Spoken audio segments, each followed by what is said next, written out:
मिलाकर सारी पार्टियां चाहती हैं जो मौजूदा लोकसभा का स्ट्रेंथ है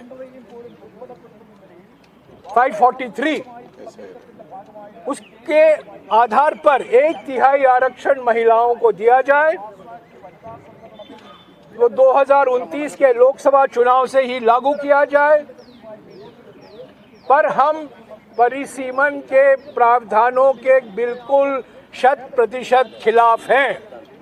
हम इसका समर्थन नहीं कर सकते। हम चाहते हैं कि महिला आरक्षण लागू हो। अगले लोकसभा चुनाव के जो अभी 3 साल बाकी हैं, तो 3 साल के अंदर सब कार्रवाई की जा सकती है और अगले लोकसभा चुनाव से ही महिला आरक्षण लागू हो सकता है। ये हमारी मांग है। पर परिसीमन के प्रावधान को हम हरगिज स्वीकार नहीं कर सकते। हम इसका विरोध करेंगे, बहस में भाग लेंगे।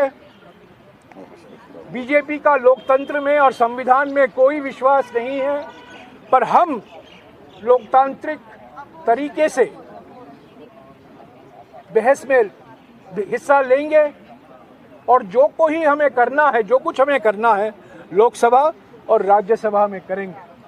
और हमारी सारी पार्टियों की उम्मीद है कि महिला आरक्षण लागू हो।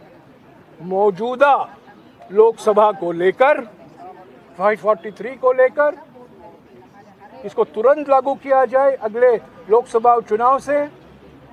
पर यह परिसीमन किसी भी हालत पर विपक्ष पार्टियां स्वीकार नहीं कर सकती। इसका हम पूरा 100% विरोध करते हैं और किसी हालत पर हम इसको मंजूरी नहीं दे सकते।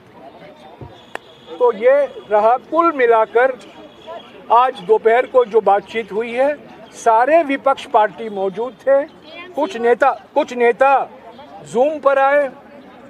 Samajwadi, TMC, DMK, JMM, RJD, national conference, वामपंथी party, Shiv Sena, UBT, NCP, Sharad Pawar, सभी पार्टी मौजूद थे। विपक्ष आम आदमी पार्टी, सभी पार्टी मौजूद थे। विपक्ष की सारी पार्टियां मौजूद थे आज और सभी एकजुट होकर एक स्वर पर हम कहते हैं महिला आरक्षण लागू करो। अगले लोकसभा चुनाव से मौजूदा लोकसभा का जो स्ट्रेंथ है उसके आधार पर 1/3 आरक्षण दो। पर इस परिसीमन के प्रस्तावों को हम कभी स्वीकार नहीं कर सकते। इसके खिलाफ हम अपनी आवाज़ उठाएंगे और लोकतंत्र के आधार पर जो लोकतांत्रिक तरीके हैं